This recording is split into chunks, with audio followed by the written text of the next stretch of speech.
Hi everyone, today we're going to be looking at the C-More Micro HMI, and we're going to be developing our first program. Now the first thing we need to do is determine what we're communicating to, and in our case here we're going to use the Do-More Designer 2.2.1 to communicate to our C-More Micro HMI through Modbus TCP, and then this is an Ethernet communication port. So we're going to use an existing program that we've talked about before in the past, and it is our start, stop, jog circuit. So if we called up our website here, this is what we originally had. So our start would start it, our stop would stop it, and this latches it in to keep it going. And then we have a jog, and our jog here activates this internal jog bit that opens up so that it will stop when we turn off the jog. So that is our circuit that we started with. Now what we've done here is modified it for our HMI, and what we've done is all our communications through Modbus TCP go through another section of the Do-More programming, which is called the Modbus addresses.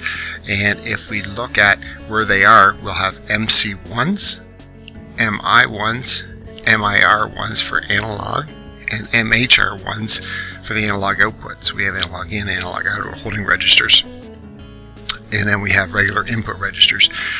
But in our case here, we're going to be using the discrete output coils, MC1s and MI1s, discrete input coils, to communicate using our start-stop circuit that we have. So if we look at this, we have our start here, and we'll use MC1 as our start off of our HMI. We have a stop using X1, we use MC2. We have a jog, which is X2, and we'll use MC3. Now currently right now I am online with my Do-More simulator, and there's my simulator right here. So what you can see is if I were to hit X1, the output turns on, and if I turn it off, it still stays on. If I stop it, it will stop. And then my jog, as long as I turn that on, it turns my output on. If I turn it off, it turns the output off. So that's the operation that we're trying to accomplish. Now the first thing we do is we will actually look at the software. This is our C-More Micro software, and it comes up with our starter project window. And that starter project window, the first thing we need to do is give it a name. So we'll just call this C-More Micro, and then first program. And then what we do is we select our HMI type. In our case here, it's an EA3 T4CL, and it comes up with the actual picture of the touchscreen, so it's very helpful for us. And then we can select our protocol. In our case here, we're going to select the Modbus TCP IP protocol. So if we go into the protocol setup, it actually asks us now for our PLC IP address. Now, we'll have to go back to our simulator. So we'll go back here, and then we'll look under our system configuration, and that's located under our CPU configuration. We'll see our internal Ethernet port, which is 192.168.1.6, and then you'll also notice is that our Modbus TCP server connection, we've enabled the Modbus TCP server. So they're the two options that we need when they're checked, and so there's our address. So just hit OK for that, and now we'll go back to our C-More Micro programming software, and now we can enter that address, 192.168.1.6. Now it automatically defaults to our 502 port, which is the way Modbus will communicate, and we'll leave everything else exactly the same. We'll just hit OK, and so everything's there. You'll notice that this window for starter project, it always displays when starting the C-More Micro, where you can uncheck that if you'd like, but I like it checked. Let's hit OK.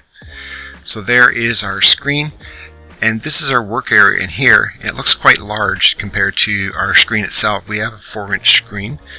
So we'll look at the view, zoom, and then we'll go to 100%. So there's our screen right there. So the first thing we'll do is we'll have to put in some push buttons, and those push buttons will represent our start, stop, and jog.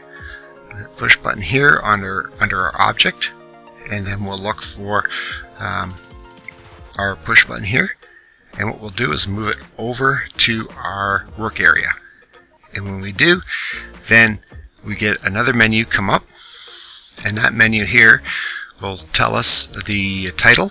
So we're going to call this one our start. We will leave off any text for start and stop in here. And our background color, let's change this background color to a darker shade of green, so it looks like it's turning on and off.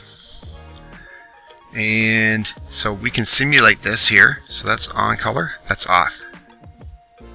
So kind of nice that you can simulate this right into our unit here. And then under the tag name, we'll skip that for a second. Our tag object will say momentarily on. So we only want it as we touch it to be actually on. Next, the last thing we do is set our tag information. So let's look. Right now we only have a couple of system tags in there, so we'll have to create a new one. So we'll hit this tag database. And that's for our tag database. And what we want to do is we want to select add. And we're going to add tag name. We'll call it what it is, MC1. It's going to be a discrete I/O. Our memory type is going to be 0 because it's not going to be an address part. It's a register. It's going to be an actual bit on and off. And the first one's going to be 1. So we're going to add that. And then we can add the second one, third one on this front. We can also say close now, and you'll see it right here.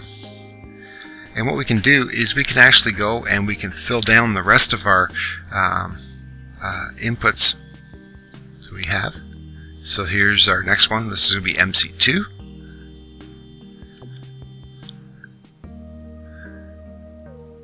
And this one's going to be MC3. So very easy to use the tag database. And we'll select the MC1 and we'll hit OK.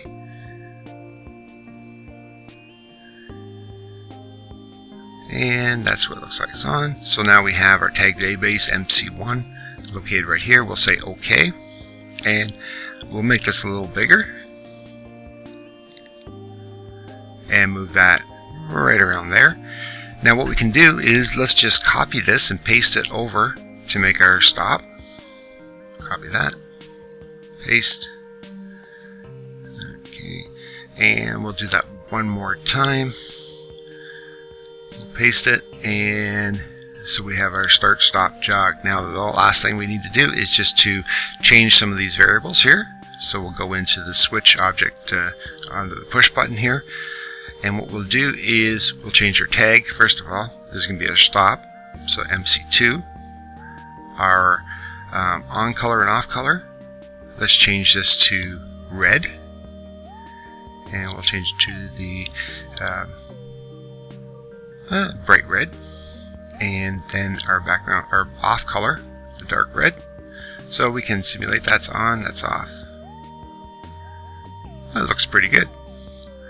Okay, and MC2, momentary, everything else stays the same. We'll hit OK. Oh, we forgot to put our stop on there, so we'll just change this to stop.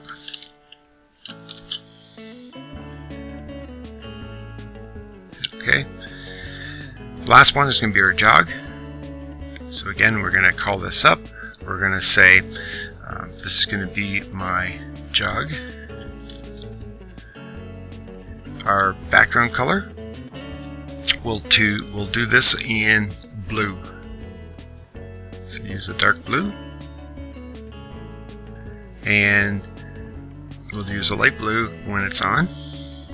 And again, our tag name is going to be MC3.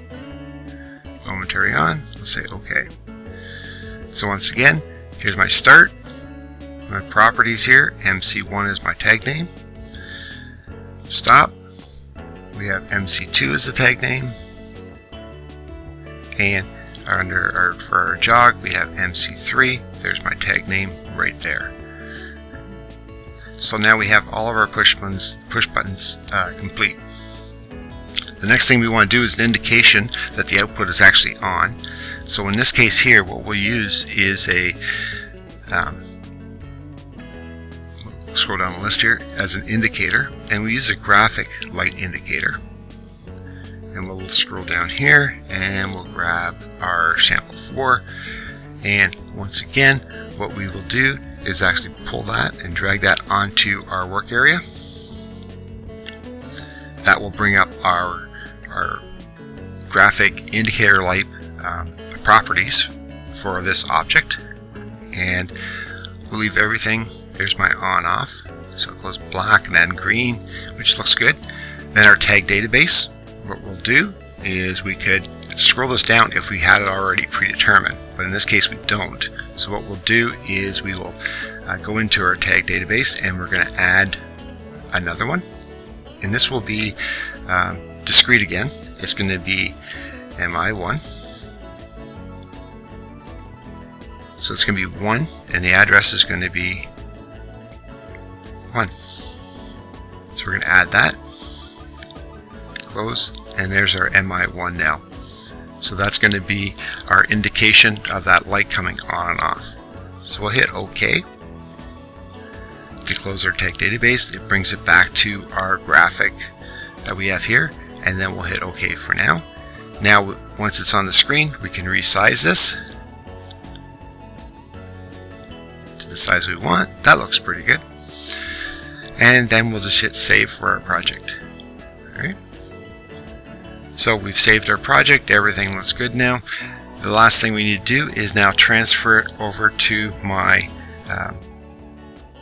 my actual C-More Micro HMI. So there's a couple of different ways we can do that. We can hit send project or send project to panel. We can go file, project transfer, or control T. So there's a couple different options that we can do to send that over. And what we get is this transfer utility, and you'll see here that we can also go through Ethernet, but we'll use our serial or our transfer USB port on the unit, and we'll hit transfer, and it's actually going to compile and then transfer that information over. You'll also notice that on my actual screen it's actually telling me the project transfer is complete. So we'll just say OK on the screen here, and now if we call up our Do-More simulator, our screen or the buttons in our simulator will now be able to function the same way. So we'll check this out, we'll hit start, and sure enough the light comes on both in our simulator. We can hit stop, and the stop will stop. We can then hit jog, and as long as I hold my finger on that button, it actually jogs that circuit.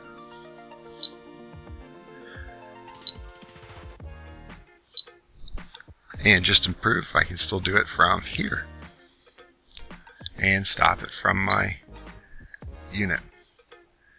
So programming the C-More Micro HMI, very straightforward and easy. And all the links and documentation can be found on our website at accautomation.ca, and you can download the Do-More software as well as the screen software that we just completed here. And if you like this video and like to see more, there are 3 ways in which you can help us out. You can give us a thumbs up so other people can find this information just as you have. You can subscribe to our YouTube channel. You can also go to ACC Automation and subscribe to our website. When you do, notification will be given to you every time we publish new content to the site. You will also get 2 free ebooks on numbering systems and robust data logging. And the third thing to do to help us out is to tell a friend or colleague about the site. Alright, that's it for now.